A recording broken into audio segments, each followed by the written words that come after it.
Hello students and welcome back to my channel achievers point. मेरा नाम है अभिषेक। Last class में मैंने आपको टेलर की टेक्निक्स और साइंटिफिक मैनेजमेंट बताई थी। हमारा चैप्टर कंप्लीट हो जाएगा आज जो हमारे पास प्रिंसिपल्स बचे हुए हैं, जो प्रिंसिपल्स हैं, अब आज हम उनकी इम्पोर्टेंस और उनके नेचर देखने वाले हैं। तो चलिए अपनी क्लास को शुरू करते हैं।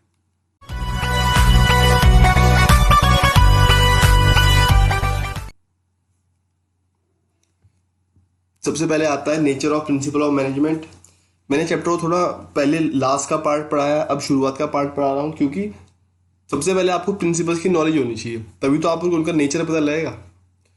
तो सबसे पहले आता है universal applicability.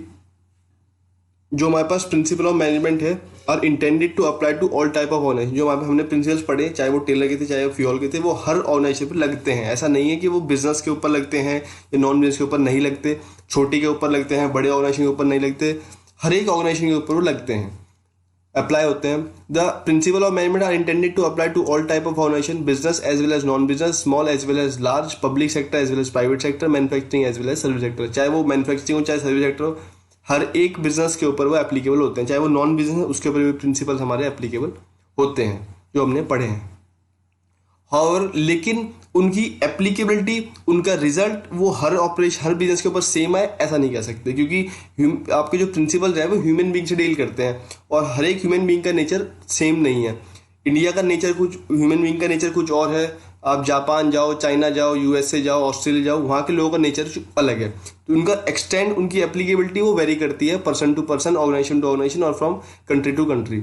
However, the extent of their applicability would be vary with the nature of the organization, business activity, scale of operation and the like। उसी की तरह नेक्स्ट आता है हमारे पास जनरल गाइडलाइंस। जो हमने प्रिंसिपल्स पढ़े हैं, चाहे वो डिवीजन ऑफ वर्क हो, डिसिप्लिन हो, उन सब ने आपको सिर्फ एक जनरल गाइडलाइन दी है। जैसे मैं बात करूं, डिवीजन ऑफ वर्क ने आपको बताया काम को बांटना है, लेकिन कितना बांटना है, कैसे बांटना है, कितने लोगों में बांटना है, उसने ये नहीं बताया। उसने सिर्फ इतना आपको एक गाइड किया है कि ये सिर्फ प्रिंसिपल आपको यूज करना है, जिससे आपका काम, आपको स्पेशलाइजेशन और आपका काम इजी हो जाएगा। लेकिन कितने लोगों में बांटना है वो उसने नहीं बताया, सिर्फ आपको एक गाइड कर रहा है।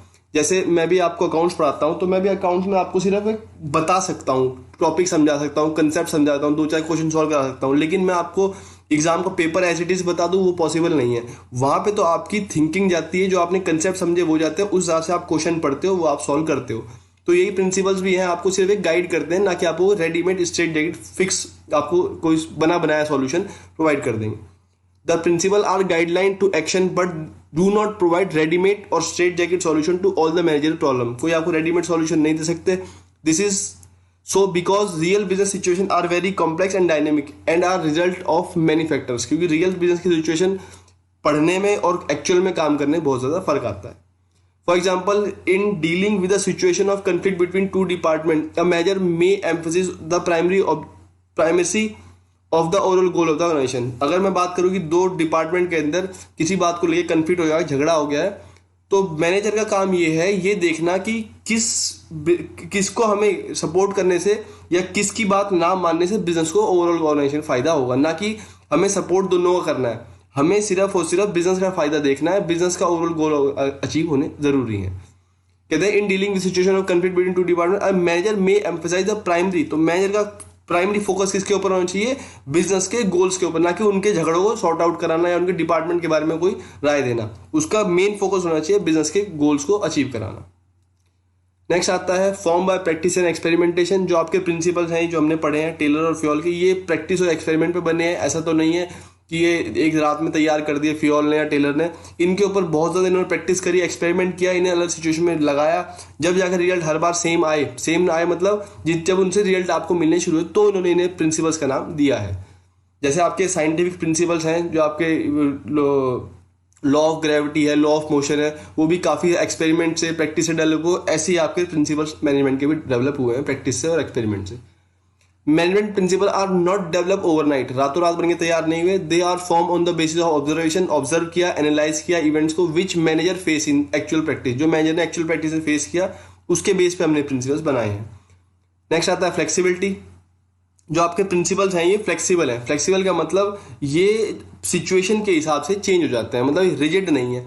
जैसे आपके साइंस के प्रिंसिपल रिजिड हैं, मैनेजमेंट के प्रिंसिपल रिजिड नहीं है और ना हो सकते।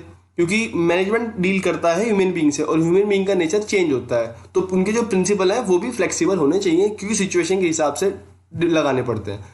The principle of management are not rigid prescribe which have to be followed absolutely. इन्हें आपको एज इट इज लगाना है नहीं कह सकते। दे आर फ्लेक्सिबल है एंड कैन बी मॉडिफाइड। आप मैनेजर उन प्रिंसिपल्स को अपने हिसाब से मॉडिफाइड कर सकता है when the situation so demand, जब सिचुएशन की डिमांड आती है। They give the manager enough description to do so. Manager के पास इतनी पावर होती है कि उन प्रिंसिपल्स में वो अपने हिसाब से कुछ चेंज कर सकता है और उसे अपने ऑर्गेनाइजेशन के अंदर अप्लाई कर सकता है। Next, mainly behaviour. जो आपके प्रिंसिपल्स हैं वो मेनली बिहेवियर है, मतलब वो ह्यूमन बीइंग के नेचर को अफेक्ट करते हैं, उन्हें इन्फ्लुएंस करते हैं। Management principle aimed at influencing behaviour of human being. अगर आपके प्रिंसिपल ह्यूमन बीइंग को इन्फ्लुएंस ही नहीं कर पाए तो प्रिंसिपल लगाना बिल्कुल बेकार है। तो जो हमारे प्रिंसिपल हैं जो हमने पढ़े हैं वो आपके ह्यूमन बीइंग के नेचर को इन्फ्लुएंस करते हैं, उन्हें चेंज करते हैं। Therefore principle of management are mainly behaviour in nature. For example, जैसे the principle of division of work is usually adopted for increasing efficiency. Principle of division of work क्यों लगाया जाता है?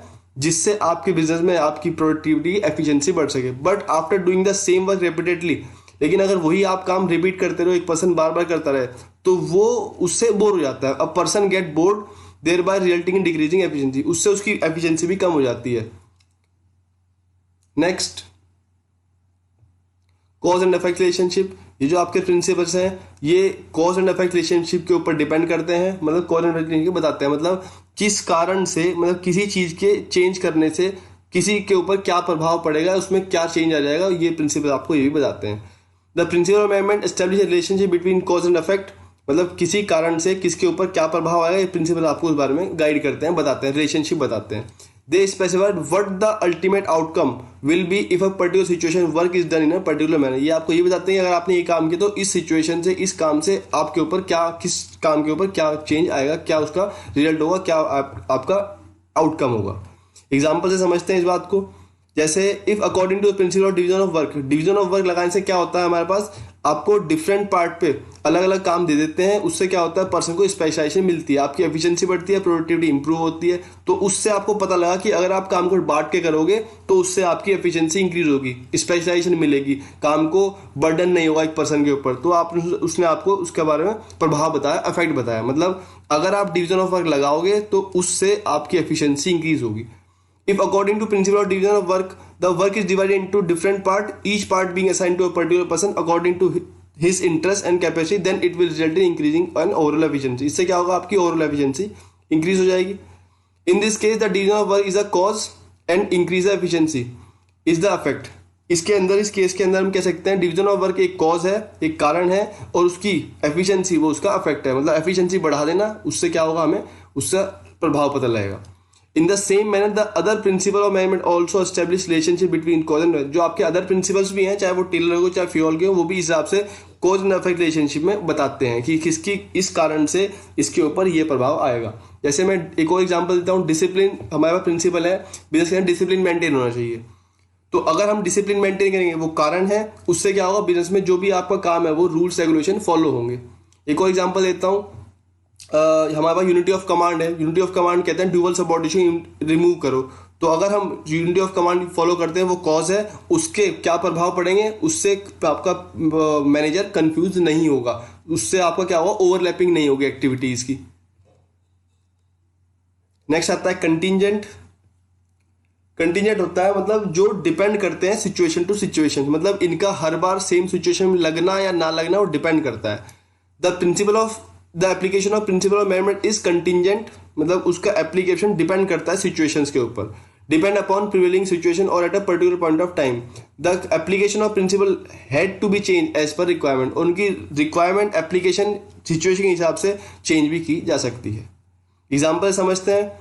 Employ deserve fair and just remuneration. एक employ को fair और just remuneration मिलनी चाहिए, लेकिन फेयर और जस्ट क्या है वो डिटरमाइन करता है मल्टीपल फैक्टर्स। दे इंक्लूड, अब कैसे डिसाइड करी जाती है कि एम्प्लॉय क्या काम करता है, उसकी पेइंग कैपेसिटी क्या है एम्प्लॉय की, और एम्प्लॉय ने कितना काम किया, वेज रेट क्या चल रहा है, किस ऑक्यूपेशन में आपने डाला होता है। वो बहुत सारे मल्टीपल फैक्टर डिसाइड करते हैं कि फेयर उसकी रेम्युनरेशन कितनी होनी चाहिए, वो डिसाइड करने के लिए।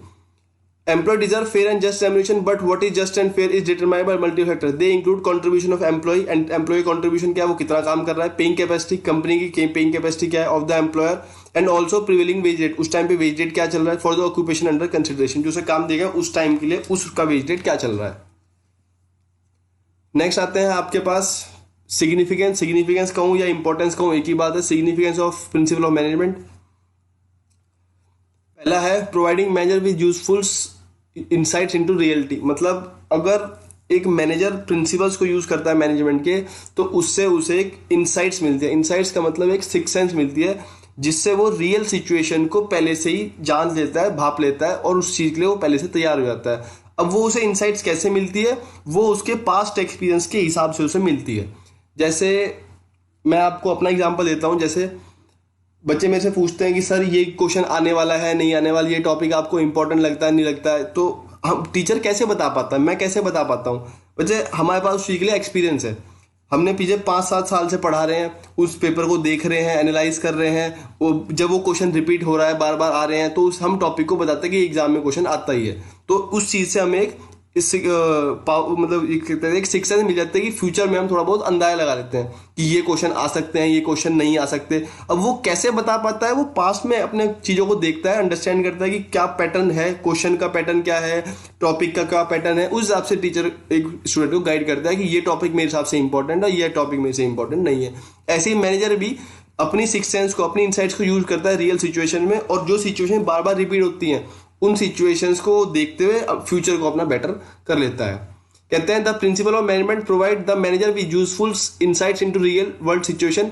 It will also enable manager to learn from past mistake, इससे आप पास्ट मिस्टेक से लर्न कर सकते हैं, समझ सकते हैं, and conserve time by solving recurring problem quickly. और जो प्रॉब्लम बार बार रिपीट होते हैं, रिकरिंग का मतलब रिपीटेटिव प्रॉब्लम्स को आप क्विकली सॉल्व कर लेते हैं। जैसे जब कोई बच्चा एक क्वेश्चन में पहली बार अटकता है तो उसे हम समझाते हैं, वो उस सिचुएशन में दोबारा आता है तो वो उस चीज को और इजीली सॉल्व कर लेता है, उसे पता है कि मैंने ऐसे 2-4 तरह के पहले क्वेश्चन सॉल्व किए हैं। ऐसे एक मैनेजर भी जो प्रॉब्लम बार बार आती है उन्हें वो सॉल्व बहुत जल्दी कर लेता है। एग्जांपल से समझते हैं, अ manager can leave routine decision making for subordinate. एक मैनेजर जो रूटीन डिसीजन होता है, जो काम होते हैं, वो तो अपने सबॉर्डिनेट के, अपने जूनियर के ऊपर छोड़ सकता है, लेकिन जहां उसे लगता है कि कुछ काम में मेरी एक्सपर्टाइज नॉलेज जरूरत पड़ती है, वो उस काम को खुद संभालता है, क्योंकि उसे पता है कि कौन सा काम इंपॉर्टेंट है और कौन सा काम रूटीन है। अगर जैसे अभी आपने कोई भी किताब, जैसे मैं बच्चों की बात कर रहा हूँ, अगर आपको कोई भी नई किताब दी जाए, उसमें आप ये नहीं बता सकते कौन सा टॉपिक इंपॉर्टेंट है, कौन सा आता है, कौन सा नहीं आता, क्योंकि अभी तक आपने वो किताब पढ़ी नहीं है। लेकिन जब आप वो किताब पढ़ लेते हो, आप अंडरस्टैंड कर लेते हो, तो फिर आपको पता रहता है कि यार ये कंसेप्ट इंपॉर्टेंट है, ये कंसेप्ट ये थोड़ा हार्ड है, इसके ऊपर ज्यादा टाइम लगता है। कैसे? ये उस चीज से आप डील कर चुके हो। ये एक मेजर करता है। A manager can leave routine decision, अपने रूटीन डिसीजन अपने सबऑर्डिनेट के ऊपर छोड़ देता है, and deal with exception situation which required his or expert for expertise by following the principle of delegation. ठीक, प्रिंसिपल डेलीगेशन है, वो हम आगे पढ़ेंगे चैप्टर में। डेलीगेशन का मतलब होता है सुपीरियर अपने काम को सबऑर्डिनेट को ट्रांसफर कर देता है, उसे कहते हैं डेलीगेशन। इसके ऊपर डिटेल डिस्कशन है। Optimum utilization of resources and effective administration. Principle of management को लगाने से आपके बिजनेस के अंदर जो रिसोर्सेज है, वो मैन, मटेरियल, मनी, वो आपका इफेक्टिव यूटिलाइज हो पाएगा, और उससे आपका बेस्ट यूटिलाइज हो पाएगा, ऑप्टिमम यूटिलाइज हो पाएगा, और आपका एडमिनिस्ट्रेशन भी, आपका बिजनेस के ऊपर कंट्रोल भी अच्छा बना रहेगा। Resources both human and material available with the company are limited. कोई भी चाहे रिसोर्सेज बिजनेस के पास हो, चाहे वो मटेरियल हो, ह्यूमन हो, वो लिमिटेड है। आपने इकोनॉमिक्स पढ़ी है। They have to put to optimize use. अब हम उन्हें ऐसे यूज करना चाहिए जिनका हम उनसे बेस्ट मैक्सिमम यूज कर सके। By optimum use, we mean that the resources should be put to use in such a manner that they should be given maximum benefit with minimum cost. कम से कम लागत में बेस्ट बेनिफिट दे सके वो आपकी resources, हम इन्हें इस तरीके से यूज करना है। प्रिंसिपल्स को यूज करने से हम उन्हें इस तरह से यूज कर सकते हैं। इफेक्टिव एडमिनिस्ट्रेशन का मतलब है effective administration necessitate impersonalization of managerial conduct so that managerial power is used with due discretion. Principal management limits the boundary of manager discretion so that the decision may be free from personal prejudice and biasness. Effective में मतलब आपको free कर देता है कि आपको bound कर देता है कि आप किसी के पर्सनल बाइस ना हो, और आप जो भी डिसीजन हो बिजनेस के लिए वो सही हो, ना कि आपने देखना कि आपको किसी के पर्सनल फेवर आप ना करें। एग्जाम्पल समझते हैं। In deciding the annual budget for different departments rather than personal preference, manager discretion is bound by the principle of contribution of organization effective. इसे मैं ऐसे समझा सकता हूं, जैसे इस वक्त पंजाब में कांग्रेस की सरकार है, ठीक, और यूपी में और अदर मोस्टली स्टेट्स में इस वक्त बीजेपी की सरकार है, ठीक। अब सारे जब आपकी सारे गवर्नमेंट्स, स्टेट गवर्नमेंट सेंटर के पास बजट लेके जाती हैं, पैसे मांगने जाते हैं कि हम अपने स्टेट में ये डेवलपमेंट कराना चाहते हैं, एजुकेशन के ऊपर, इंफ्रास्ट्रक्चर के ऊपर, रोड्स के ऊपर, सीवर के ऊपर, अलग चीज़ों के बारे में, तो फिर उन्हें वहाँ से बजट के हिसाब से उनके पैसे मिलते हैं। अब सपोज करो बीजेपी वाले कांग्रेस को इस हिसाब से, इस वजह से पैसे ना दें कि वो तो उनकी पार्टी, वो स्टेट तो उनकी पार्टी में नहीं आता, तो वो भी सही नहीं है, ठीक है जी। हमें ये नहीं देखना है कि हमें पर्सनल किसी के प्रति झुकाव नहीं करना है, हमें देखना है कि उनका बजट सही है या नहीं है। अगर उनका बजट सही है तो उन्हें पैसे देने चाहिए, क्योंकि एक कुछ स्टेट का डेवलप करने से पूरी इंडिया डेवलप नहीं होती। अगर सारी स्टेट डेवलप करती हैं, चाहे यूपी हो, हरियाणा हो, पंजाब हो, अलग अलग स्टेट्स हैं, तो उन सबके डेवलपमेंट से इंडिया ग्रो करेगा। तो हमें पर्सनल झुकाव नहीं होना चाहिए किसी के प्रति, हमें देखना चाहिए कि बिजनेस के ओवरऑल ऑर्गेनाइजेशन के ऑब्जेक्टिव कैसे अचीव हो सकते हैं। उससे प्रिंसिपल्स को यूज करने से बिजनेस के ऊपर आपका कंट्रोल, इफेक्टिव एडमिनिस्ट्रेशन रहता है। मतलब पर्सनल झुकाव, पर्सनल बाइसेस ना रह के आपको ओवरऑल गोल को बिजनेस के ऑब्जेक्टिव अचीव करवाने हैं। नेक्स्ट आता है साइंटिफिक डिसीजन। साइंटिफिक डिसीजन होते हैं जब आप प्रिंसिपल्स यूज करना शुरू कर देते हैं, तो आप बिजनेस में कोई भी डिसीजन लेने से पहले आप सोचते हैं, समझते हैं, साइंटिफिकली सोचते हैं, ना कि आप बस कोई भी काम ऐसे ही कर देते हैं। Decision must be based on facts, thoughtful and justification in term of the intended purpose. कोई भी डिसीजन लेने से पहले उसके पीछे कुछ थॉटफुल होना चाहिए, जस्टिफिकेशन होनी चाहिए, उसके पीछे पर्पस होना चाहिए। ये नहीं कि आपसे कोई काम पूछा गया, क्यों किया, कहता है बस ऐसे ही मन कर गया। बिजनेस के अंदर कोई भी काम मन करने से नहीं होता, उसके पीछे कुछ जस्टिफिकेशन होनी चाहिए, कुछ रीजन होना चाहिए, उसका कुछ पर्पस होना चाहिए। They must be timely realize and subjected to measurement of evaluation. Management principle help in thoughtful, management principle आपको वो थॉटफुल डिसीजन लेने में मदद करते हैं। They emphasise logical thinking rather than blind faith. आप लॉजिकल थिंकिंग करना शुरू कर देते हैं, ना कि किसी के ऊपर ब्लाइंड फेथ, मतलब किसी ने कहा और आपने मान लिया। एग्जाम्पल दे सकता हूँ एक चेस का। आपने सबने, बच्चों ने चेस तो खेली होगी, तो जब भी आप चेस खेलते हैं, तो चेस खेलने के लिए जब भी आप कोई भी अपनी चाल चलते हैं, तो उसके पीछे कोई रीजन होता है। अब मैंने पूछा, बताओ बच्चों, आपने ये हाथी या आपने ये घोड़ा क्यों हिला दिया? कहते हैं बस ऐसे ही मन कर रहा था, ये खाली खड़ा हुआ था, मैंने ऐसे हिला दिया। चेस के अंदर कोई भी डिसीजन ऐसे नहीं आता, उसके पीछे कोई रीजन होता है कि अगर आपने किसी भी अपने चीज को हिलाया, हाथी हो गया, घोड़ा हो गया, ऊंट हो गया, तो उसके पीछे कोई रीजन होता है कि सर मैं ये चाल चलना चाह रहा हूँ या मैं ये करना चाह रहा हूँ। यानी कि बस सर मन कर रहा था, ये बहुत देर से खाली खड़ा था, मैंने इसे हिला दिया। तो आप साइंटिफिक डिसीजन लेना शुरू करते हैं जब आप प्रिंसिपल यूज करते हैं, ना कि आप ब्लाइंड फेथ कि बस मेरा मन कर रहा था या मैंने उसके ऊपर विश्वास करके कोई डिसीजन ले लिया। वो नहीं चलते बिजनेस में। नेक्स्ट आता है आपके पास management changing environment requirement. Management business की जो एनवायरमेंट है उसके हिसाब से चेंज कर लेता है अपने आप को। Although the principle are in the nature of general guidelines, वैसे तो आपको पता है जो प्रिंसिपल है हमारे जनरल गाइडलाइंस है, but they are modified and as such help manager to meet changing requirement of the environment। Management के एनवायरमेंट के हिसाब से वो चेंज हो जाते हैं। मैंने कहा था ना प्रिंसिपल फ्लेक्सिबल है, फ्लेक्सिबल है मतलब वो अपने एनवायरमेंट चेंज होता है उस हिसाब से वो चेंज हो जाते हैं। You have already study that management principle are flexible to adopt a dynamic business environment. हमने पहले पढ़ चुका है कि बिजनेस एनवायरमेंट डायनामिक है। एग्जाम्पल, फ्लिपकार्ट का कोर बिजनेस है online trading and non core business is product delivery which is outsource to other company. Example दे सकता हूँ एक, जैसे फ्लिपकार्ट का मेन बिजनेस क्या है? ऑनलाइन सामान बेचना, ठीक है जी। आपके घर तक सामान पहुंचाने का काम उनका नहीं है, वो तो उन्होंने अदर कंपनीज को जो डिलीवरी है, डिलीवरी कंपनी उन्हें दे रखा है। जैसे आपका एलकार्ट हो गया, दिल्ली डिलीवरी हो गया और फेडेक्स हो गया, तो ये कंपनी आपकी डिलीवरी करती है फ्लिपकार्ट के सामान की या अमेजोन के सामान की। उनका मेन काम क्या, जो मेन कोर बिजनेस है उन पर उन्होंने पूरा फोकस लगा रखा है कि हमें ऑनलाइन ट्रेडिंग कैसे बढ़ानी है, ऑफर्स देके, आपको कैशबैक देके या अदर तरीके से। जो नॉन कोर बिजनेस है उन्होंने उसे आउटसोर्स किया हुआ है, ठीक, क्योंकि ये मार्केट की रिक्वायरमेंट है, मार्केट में चेंज आता है। अब अगर फ्लिपकार्ट इसे भी, मतलब जो आपका डिलीवरी का काम है वो भी खुद ही लेके बैठ जाए, तो वो हो सकता है उसके ऊपर इतना फोकस ना दे पाए या आपको उतनी अच्छी सर्विस ना दे पाए। तो जो उस काम में एक्सपर्ट है वो उससे उस काम को वो हायर करते हैं। नेक्स्ट आता है फुलफिलिंग सोशल रिस्पॉन्सिबिलिटी। मैनेजमेंट के प्रिंसिपल यूज करने से आपकी सोशल रिस्पॉन्सिबिलिटी आप फुलफिल कर सकते हैं, मतलब अपने समाज के प्रति कुछ कर सकते हैं। The increasing awareness of the public force business specially limited company to fulfill their social responsibility. Management theories and management principle have also evolved in response to these demands. For example, जैसे जब भी बहल है, अगर आप BHEL जाओ तो आपके यहाँ रानीपुर में इसने जब यहाँ पे ये इंडस्ट्री आई थी BHEL, तो उसने इंडस्ट्री के आने की वजह से वहाँ पे हरिद्वार बहुत ज़्यादा डेवलप हो गया था। वन में है all side the story of, अगर आपने स्टोरी श्री महिला ग्राम उद्योग लिज्जत पापड़ की नहीं सुनी तो आप इस स्टोरी को देख सकते हैं यूट्यूब पे। मैं इसका लिंक आपको नीचे डिस्क्रिप्शन में दे दूंगा।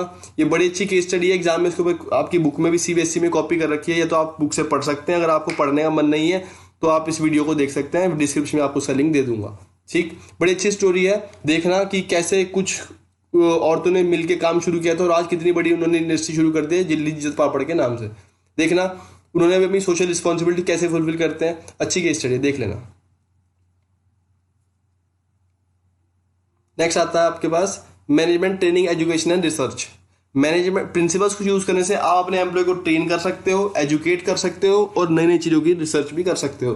Principal of management are at the core of management theory as such they are use as a basis of management training education and research. For example, various new cost-saving product technique and quality control techniques such as just-in-time differential pieces, Six Sigma, etc., etc.